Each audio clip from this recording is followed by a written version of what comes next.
dellu di leen nuyooti bu baax a baax mbokki internet 221 TV tey rafetlu kóolute safoo ak ànd bi ngeen ànd suñu chaîne bi leen mën ngeen a wéy di abonné activer la cloche de notification pour ngeen mën di jot suñuy programme à temps réel tey nag bi ngeen gisee fii ma nekk mooy Parcelles Assainies ñëw fekk fi waa xidmatul axlu café kaay ndogu gis nga nag ñu ngi ci weeru koor di weeru sell foo tourné nag ci Sénégal wala Ndakaaru yaa ngi gis ñu ngi séddale li nga xamante ne si moom mooy ndogu comme ni ñu koy tàmm di defee rek chaque année noonu lay def ànd ak Kara ñu dugg wax ak Baye Fall pour ñu wax ñu nan la ñuy préparer li nga xamante ne si moom moo di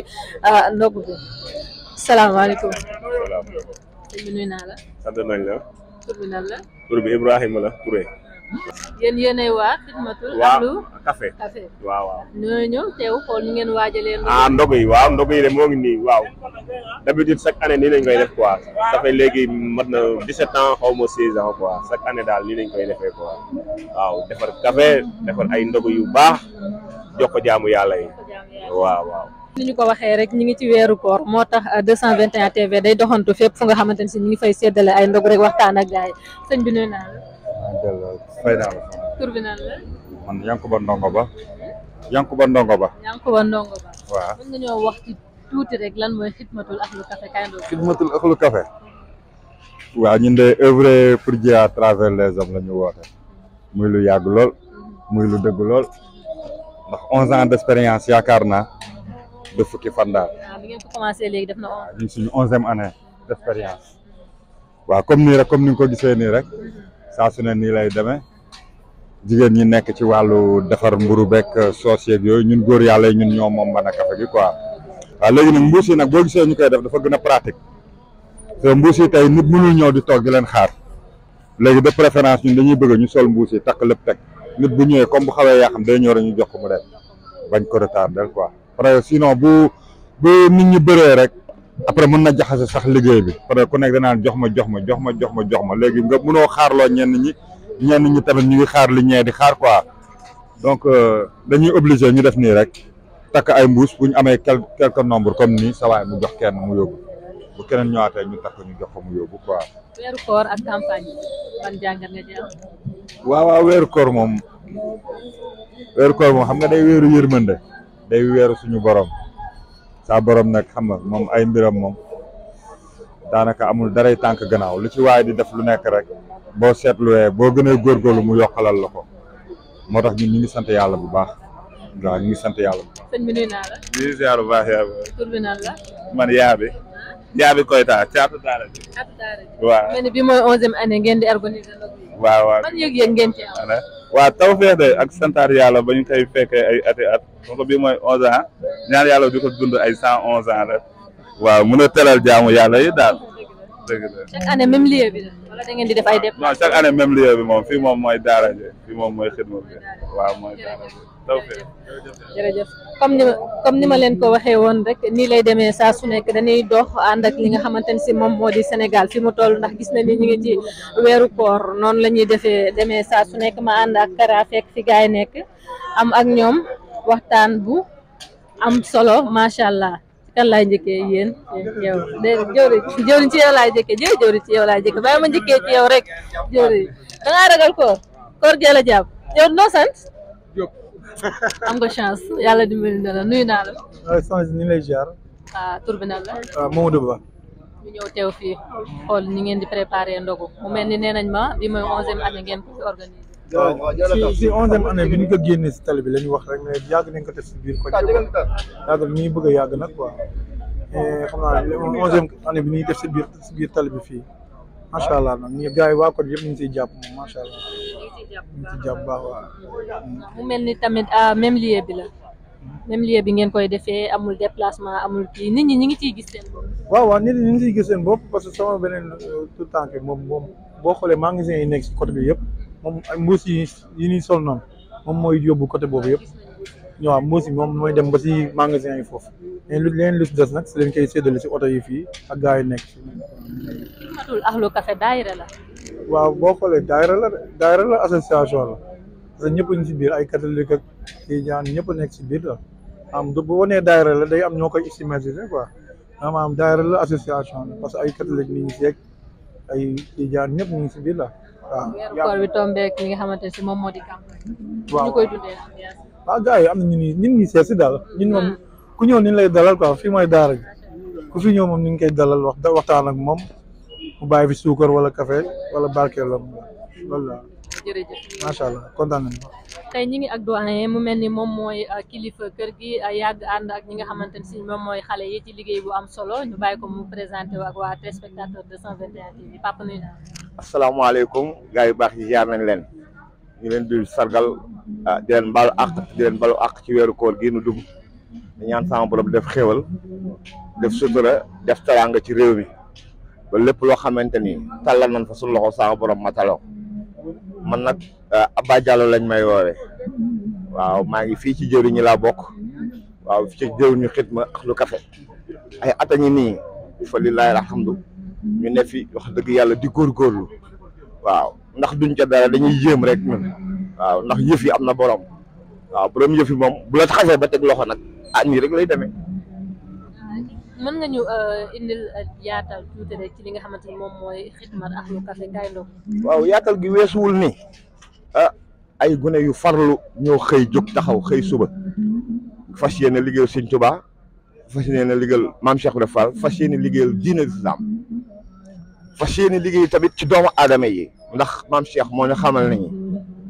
yàlla nit ñi mooy ndabam ci nit ñi rek mu mën a def bur yàlla mu lekk waaw ñu saisir opportunité boobu daal di ciy taxaw ne ci guddi ne ci bëccëg ne ci suba ne ci ngoon yàlla def xol yi booloo jikko yi bokk ñu ànd gu rafet ay ati at ñu di ko doxal noonu nii la demee noonu dong la demee. seen doole bopp ngeen di demee wala yéen dafa am ñu leen di dem. waa xam nga cere moom bu jeexul ñeex jeexul yàq la du wees waaw te lii nu nekk nii ñun bañuñ suñu dara waaw li ñu mën ak li ñu mënul ku ci mën a jàpp ak ku ci mën a jàpp la ñu yemale waaw ñun daal fi ni doon futti suñu bopp lépp lu ñu yor mu def ko ci ndax jaral nañu keneen na ku ci ñëw dugal sa loxo alhamdulilah rabbil alamin noonu weeru koor bi ak campagne bi te gis nga ni koor yàlla li mu ci santaane mooy diine rek la ñu war a def ñu gis ni tamit campagne bi musique baa ngi fii bari na coow li bari na tamit ndax am nga loo ci mën a saar. bon enfin man ni ma ko xalaatee ci sama gis-gis ñun suñu priorité wax dëgg yàlla mooy diine bi waaw weeru koor lañ nekk dañuy sellal dégg nga si waaye mbiru réew mi tamit dafa nekk loo xamante ni dana tax ñun suñu diine ñu war ko mën a perpétuer wala mën a taxawal suñu diine ndax am na noo xamante ni jàmm joo xamante ne bu ñu ko amut politique boo xamante ne bu ñu ko mënewul ba réew mi stable ñun duñu mën a toog nii xëy na kon heure bi lacrymogène yaa ngi daw bopp bi daw ñi di làqatu fii ñi di def fii mais jàmm ji nga xamante ni moo war a am ci réew mi te politique yi war ko instauré ci loolu la ñu tamit dañ koy apprécier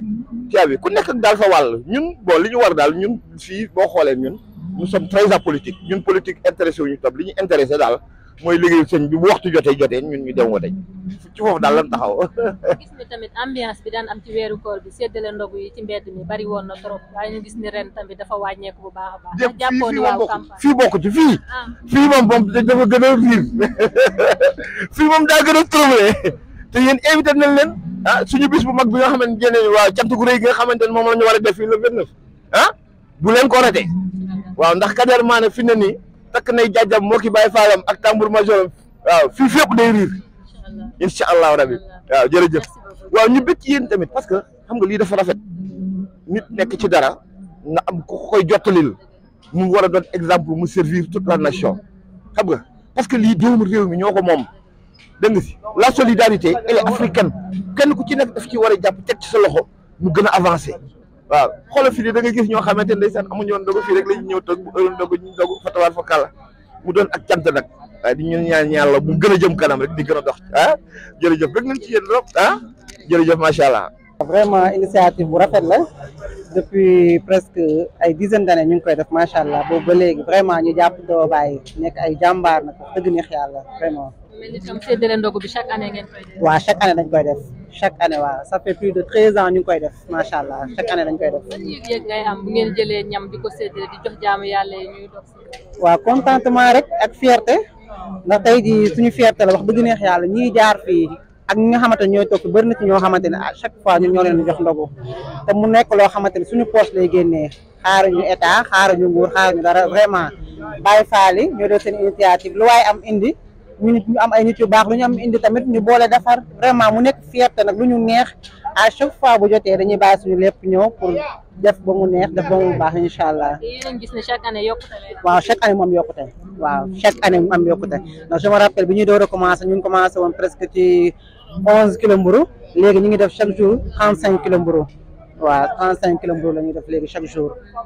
koor ak campagne ban gis-gis la. waaw ñaar la yoo xamante ne vraiment benn mënu dem bàyyi sa morom ndax campagne yëfu dëkk bi la koor yëfu suñu borom la te vraiment campagne moo yor réew waaw dañ leen di jéem a boole ñoom ñaar rek mais c'est pas évident nag waaw c'est pas évident. weeru jigéen ñi lay wax. waaw di leen souhaiter ñoom ñëpp bonne fête rek vraiment nekk ay jigéen yoo xamante ne nag jigéen Sénégal ay jàmbaar lañu waaw jigéen Sénégal ñëpp ay jàmbaar lañ di leen ndokkeel ñoom ñëpp tamit waaw ci weer de merci beaucoup madame. sëñ bi nuyu naa la. maa ngi lay fay. tur bi naan la. Dame Ndiaye. Dame Ndiaye nga ñëw fekk ñi nga xamante ne si ñoom ñooy waa Xitma Ahlu Café kaay ndogu ban yëg-yëg ngay am. waaw non dañ ciy am mbégte ak kontaante parce que suñuy rakk a ngi fi suñuy moroom a ngi fi suñuy mag a ngi fi suñuy doom a ngi fi ñu yàgg ko def depuis ay ati at nag ñu koy def ba ñun ñu ñëw fekk si leen ci parce que ñoom ñooy ay xale ñoom ñoo ko doon def donc ñun ñu ñëw ba fekk si leen ci donc dañ koy rafetlu di sant yàlla di ñaan yàlla saa su nekk yàlla gën leen mën loo ñuy dem ci kanam. ñu ni koor ni campagne ndax gis nañ ni campagne bi dafa dugg ci biir weeru koor bi ñu gis ni tamit nag koor diine gi ci yàlla wax rawatina campagne bi nga xamante ne si nag ay caaxaan kese la gis nañ ko jamono bii nit ñi di foowee musique bi rawatina ñi nekk ci mois de Ramadan lan nga ci. waaw non xam nga loolu moom yaakaar naa ne amul kenn koo xam ne da koy rafetlu parce que nit mun na campagne sans autant que muy tëgg musique sans autant que muy def naka sudul noonu te gis nga adduna bi ñu bari dañu yaakaar ne du jeex surtout politiciens yi dañu yaakaar ne adduna bi day continuer moo tax à chaque fois que ñoom rek war nañ di dem ci armée di xoolaat seen bopp ñuy fàttaliku yàlla parce que c'est très important quoi. ñu gis ni tamit bari na ci ñoo xamante ni si profité nañ ci campagne bi ni duñu ci woor peut-être dañoo jàpp ni tamit après ko dinañ ko fay noonu ñooñu ndax am nga loo leen mën a wax. waaw non ñooñu moom pour man dama yaakaar ne dañoo profité ci campagne bi ne duñu woor rek mais pour man jëluñu woon décision pour woor parce que ku bëgg a woor pour man campagne bi mun la tere woor te dafa nit boo juddoo ñu ne kii papaam jullit la yaayam jullit la nga ñëw ñu jox la turu jullit nga ne da nga am wasila comme ni ñu koy waxee da nga am sëriñ ne ci moom nga jokk pour man am na ci wax ne war nga ko sax ruus ñu dégg la ci waxuma laa nag ñu la ciy gis te yi ñu def ni pour man foofu diine bi la ba pare gis nga damay bàyyi loo xel tamit suñu homme politique yi ñoom ñuy wax ne ñoom ay jullit lañ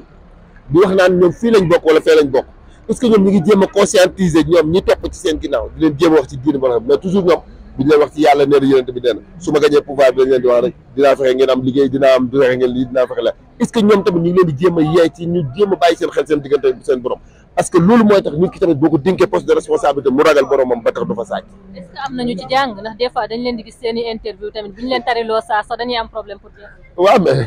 mais Sonko nee na jàng na Sonko moom nee na jàng na mais man jàngam bi pour man dafa jàng ba pare di def lu ko neex wala mu jàng ba pare te xëy na am na ci loo xam ne ràññeewu ko parce que man mos naa di wax ak benn nit ma ne ko Sonko dafa waroon bi mu duggee ci politique bëgg affronter Macky Sall dafa waroon a fexe mu jéem a utiliser li yàlla waxoon ci Firawna ak Moussa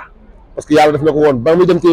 Firawna yàlla daf na ko woon ne boo demee na nga ko jox kër pour kilifa la non seulement kilifa la waaye dafa am doole mais Sonko ba muy song Macky Sall pour man dafa fàtte aaya boobu noonu en plus que moom ci boppam daf ne jàng na waaye dafa waroon bàyyi xel démb bi mu toogee mu wóor ba 18 heures ba pare mu xam ne kii jullit la comme moom mu toog di wax ci moom ay baat yoo xamante ni kenn xamul dëgg la kenn xamul du dëgg wallahu taala alam yàlla rek moo xam donc même bu dee dëgg la pour man rafetul woon mu toog noonu ci weeru koor bu toll boobu foofu noonu ba pare ñu ne dañoo tënk seytaane itam ñëpp ñu da leen wax lu baax di def lu baax di julli di dimbali ñenn ñi pour ñu doog moom mu génn prison ñëw xale mu doon gën a dellu ci yàlla ndax prison ak bàmmeel seen différence li leen wutale mooy kii nooyi ak kii nooyi wul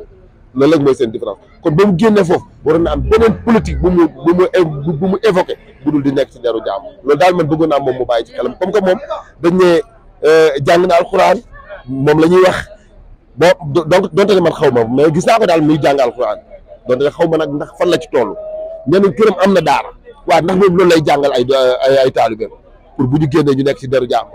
donte ne gis nañ kooku lu bon yàlla dañ ne yàlla nee na bëggul kuy fësal lu bon mais moom lu tax moom démb moom kon moom mu toog di fësal lu bon ba pare man am naa benn problème ak moom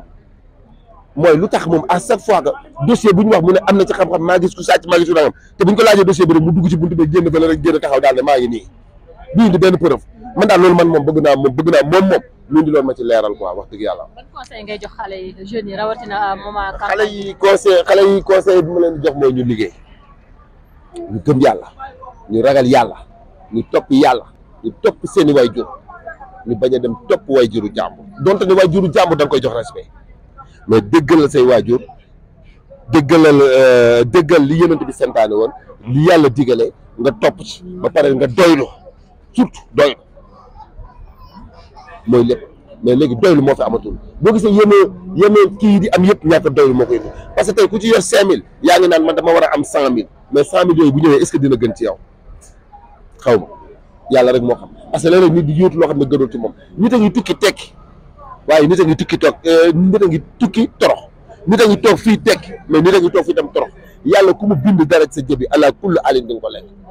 mais nag buñu fàtte nag ne buñu fàtte ne yàlla tamit nag moom mooy borom fa alul li maa yurit moom mooy xool lu ko neex mu def ko ci doomu aadama kon li ñu yàlla teg nañ koy nangu di jéem a góorgóorlu ba yàlla génne ñu loolu teg ñu leneen mais moom Sonko bu réew mi gënee ci moom yàlla ko yàlla jox waaye bu réew mi gënul ci moom tamit yàlla bu mu ci jox ñun li ñu bëgg mooy ki nga xam ne réew mi moo gën ci moom ba parce que moom moo gën ci réew mi ñun loolu lañ bëgg yàlla ñu ko yàlla borom du defal yàlla defal ñu dégg ak topp yàlla defal ñu tawfeex ak taysiir yàlla sàmm ñu sàmm mboolem jullit wa aaxiru da'waanaa alhamdulillahi rabbil aalamiin. mi ngi noonu Kara ñu demaat xool gaay yi mu mel ni jigéen ñaa ngi fee ñu doxantu ba ci biir waañ ba xool sama mbokki jigéen ñi nan la ñuy préparé li nga xamante ne si moom moo di ndogu yi suñ doxantu woon ñëw fekk daayira bi xool nu ngeen di waajee li nga xamante ne si moom moo di ndogu yi. Comme nii rek li nga gis macha allah ñu ngi leen di nuyu di leen ziar di leen baalu ak di jéggalu baalu ci weeru koor bi ñu dugg di ñaan yàlla nangu ñu suñu jaamu yàlla yëpp jaay Nabi Moustapha. Comme nii nag mi nga gis macha allah waa Xidma café bi ñu ngi nii di defar café bi ak yéene ak xol bu rafet lépp lu ñu def rek xeeb ko ndax ñoom chaque année dañuy ñaan yàlla mu gën a yokku parce que ñoom noonu la ñuy doxalee chaque année dañuy gën a innover dañuy gën a def mu baax ndax xol lañ koy defee macha allah ndax ay taalibe lañu chaque fois ñi ngi def nu mu gën a rafetee daal ci ndogu bi macha allah. lan ngay yëg jamono ji di defar ay lekk di ko jox jaam yi ci jaamuwaale yàlla. sant yàlla parce que amul jaamu yàlla bu gën a rëy lii nii ñuy def ni parce que bu fekkente ne da nga koy def chaque année muy gën di yokku nga siy gën a gis sa bopp di si gën a gis yokkute kon loolu sant yàlla la ndaxte bañ ko commencé di def mën nañ ne léegi ci ay at la ñuy toll te foo leen gis ñu ngi gën a yokku kon tànk kanam la am amul tànk ginnaaw dañuy ñaan yàlla rek suñu borom yàlla buñ si yëg suñu bopp te mu nekk loo xamante ne tamit day gën di continuer incha allah rabbi yal na yàlla defal duñu terminer te duñu wax ci mois de mars weeru jigéen ñi. ñu nekk ban kàddu nga ci sànni. xanaa di sargal jigéen ñi ñëpp ndax bu ñu leen sargalee ba pare man moom damay wëlbatiku sargal góor ñi comme ñun ay jigéen lañ léegi ñun dañu wëlbatiku waa sargal góor ñi ndax lu ñu am rek góor ñi moo ñu ko dooleel ba tax ñu tey ñu mën li ñu mën ndax jigéen kese du dem. Yàlla def na boole ñoo ay borom kër yàlla may ñu tamit borom kër yu baax borom kër yu jullite loolu rek sant yàlla la ndax fu ñu egg rek ñoom ñoo ñu fa eggal kon dañuy koy sargale ñun tamit dañ koy delloo di ko sante suñu càmmiñ yi di ko sante suñu góor ñi di leen ñoom tamit di leen ko jox ndax ñoom daal ñoom ñoo njëkk a yërëm jigéen ba pare ñoom ñoo njëkk a yërëm jigéen ba pare ba jigéen mën a am yaatu bi mu yaatu macha allah jërëjëf. mbokki téléspectateur 221 TV gis ngeen tey lii leen indiloon fii ci Parcelles Assainies ñëw fekk fii ñi nga xamante ne si ñoom ñooy waa kër maam borom daaru ñi nga xamante ne si ñoom ñooy waa daayira Xidma Ahlu Café kaay ndogu mu mel ni lii nga mooy 11e édition bi du bi mooy première fois ñu koy organiser bi mooy 11e édition bi comme ni ñu koy defee chaque année rek te gis ngeen li yàlla wax ci joxe ñam muy lu nga xamante ne si lu am solo la te baax te ànd ak yiw ci doomu aadama rawatina nga koy def ci li nga xamante ne si moom moo di mois de Ramadan comme ni ñu leen ko waxee rek ñoom xaaruñu benn politicien lépp lu ñu am rek seen doole bopp la ñu ko defee lépp lu ñu am rek seen ànd déggoo ak doon benn moo leen ko may ba képp ku ñëw rek da nga leen ci fekk ci liggéey bi rek ngeen jàppale leen ci ñi rek la ñu koy defee saa su nekk ak waa 221 TV mën ngeen wéy di ñu suivre ak abonné activer la cloche de notification pour ngeen mën di jot suñuy programme à temps réel ñi ngi leen di jaajëfal te di leen jox di daje ba beneen yoon incha allah jërë ngeen jëf.